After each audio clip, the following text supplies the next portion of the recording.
Welcome back to another episode of Spank Ranch Garage. Tonight we're going to pull the motor out of this car and tear it apart, see what happened. If you watched my previous video, I'll put a link over here. Something came apart in cylinder 1 and put the rod through the oil pump and the oil pump through the side of the cast iron block. I'm pretty surprised to see it.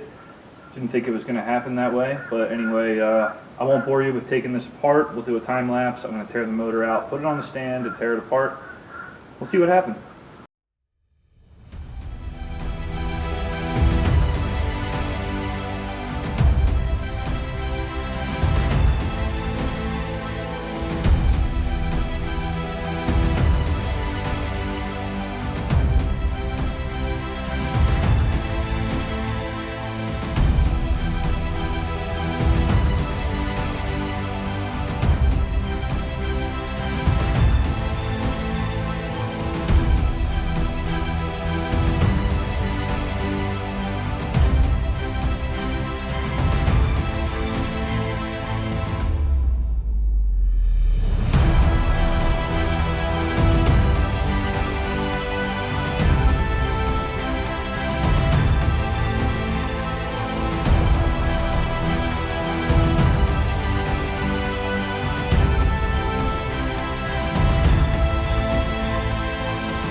Get some crap out of the way so we can see what's going on here a little better.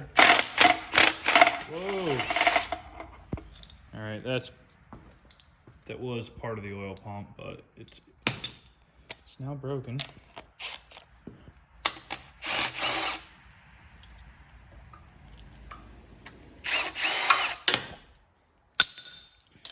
A little bit of the pan there. Looks like the oil pump's busted out of that one. See if this motor will turn. Oh yeah. She turns back okay. Yeah, it's still even got compression on the other cylinders. So this right here, this is the beater basher that has done serious damage. And she appears to be locked up on the crank, which is one of my theories, is that for some reason this one locked up on the crank, but let's see if that's really true. How nicely this turns. I'm kind of regretting not trying to get it broken loose in the car and doing one last hurrah burnout. I gotta move this oil tube out of the way so I can get in here, but man, I think this motor would have had one more burnout in it, which sucks. I pulled it out already. Oh, all right, she moves on the crank slightly. Certainly tight though, but not necessarily a root cause, because obviously this rod has experienced trauma. And you can see it moving on the crank there. It's not totally tight. See? So I'm not sure that's our root cause. I do want to turn this crank around, pull the bearing cap off, see what happened. If you look in here, this rod has seen some pretty serious trauma hammering around on things. So I don't think it's that.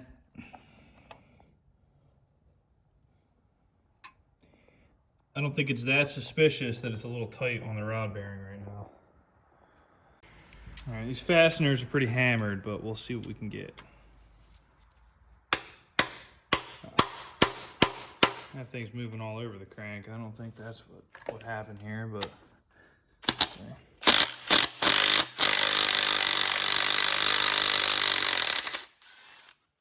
All right, rod bolt came out. Not too much drama. Oh, look at that. She's already cranking loose.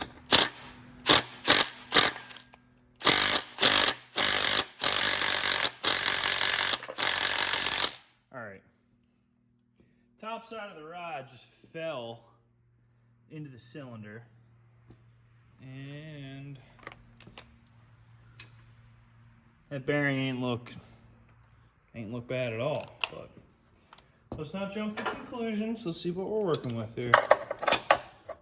The old cap remover. Thank God I didn't have to pull the oil pan off. Oh, never mind. All right, so the bearings are still on the crank here. This is the top bearing. Let me get a rag.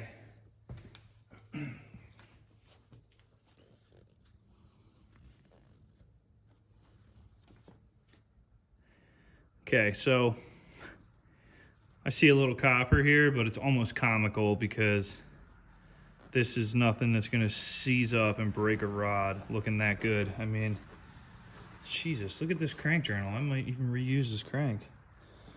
Okay. So my first guess on this situation was, for some reason, rod bearing number 1 spun and it threw the shrapnel. Here's the lower rod bearing, even better condition.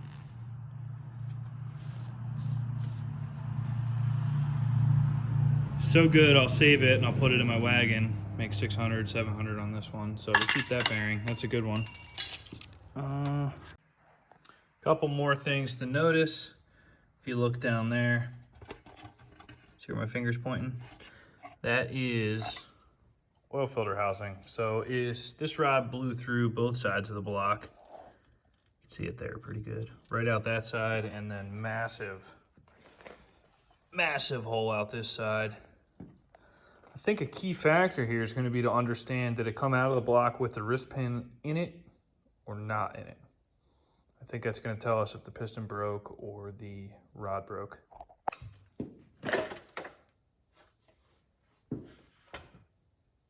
Looks great under there, as I'd expect.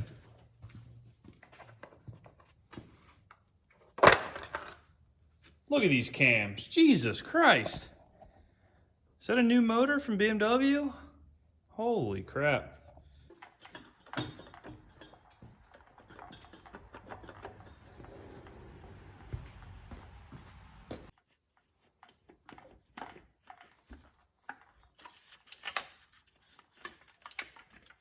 Ow, I'm a retard.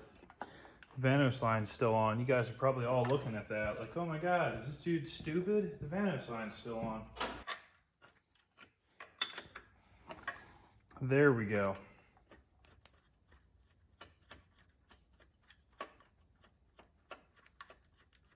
Idiot. Here. All right, I got the turbo off, wastegate pipes off, cams are out. This head's just about ready to pull. Let's pull this off. Let's see what we got under here. Looks like we've been a couple intake valves, but that's not a huge surprise.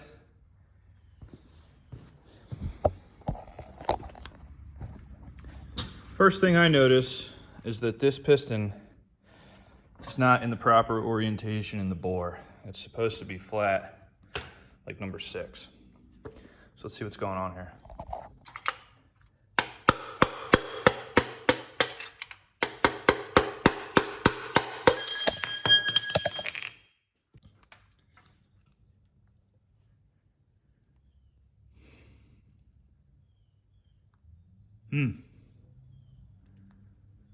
Came right off at the wrist pin.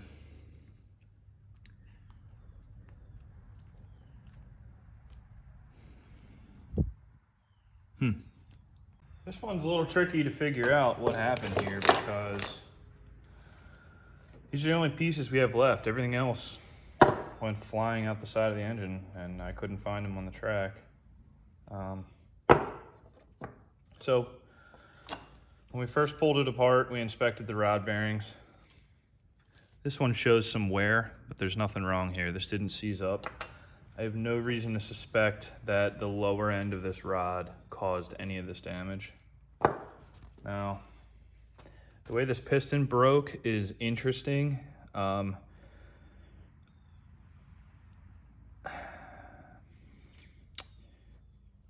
It looks to me that this piston went up, the rod tried to bring it back down, and the whole bottom skirt, including where the wrist pin mounts, separated from the piston.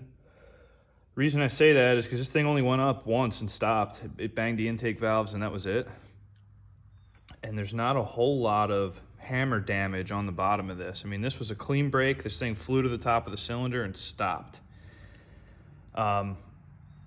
If the rod would have broke and then the rod hammered the other rod piece and whacked this thing all around, I would expect to see different marks in both the cylinder, the block, and this. So it's unfortunate that I can't find the rest of the parts that flew out of this thing. I can ask the guys at the track if anyone found anything else, but shit was flying everywhere, so who knows. But I think at this point, my best guess is that this was a piston failure. And this cast piston just said no more. Fatigued over time. Yeah, I don't know. I mean, the bottom ring lands are cracked, but that I think is damage from what happened there. Yeah, I do keep a good eye on this motor with compression numbers. I've broken ring lands in these before, and well, they don't go like this. They'll stay running. They just push a bunch of oil out the crankcase. So before I brought this motor there, I did a relative compression test on it, and everything was great. So I don't believe it had a broken piston before I arrived. I don't believe it broke while I was driving either. I think this was a very on-off failure. Like it was running flawless and then it exploded. There was no in between. All right. That's all I got for this episode. We tore this motor down, determined what I think is the root cause of the failure. I'm fairly confident the pin boss tore out of the piston, left the piston at top dead center, and the rod went flying. Pretty much demolished everything below it. Looks like it ejected the wrist pin and the top half of the rod out on the track somewhere. Unfortunately, I'm not able to recover it. I wish I could have, because it may have a few marks in it that may tell a little more of the story.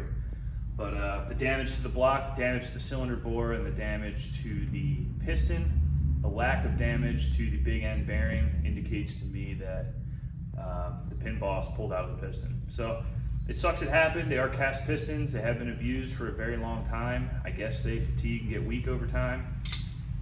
We may never really know. So let me know your thoughts in the comments. If you think something different happened here, I'd love to hear it. I'm all ears. I've never blown one up like this. So we'll see. So next episode, I got another m52 sitting in the corner. We'll tear that one down, gap the rings, throw ARPs in it, jam it back together, and throw it back in the car. Get right back to where I left off.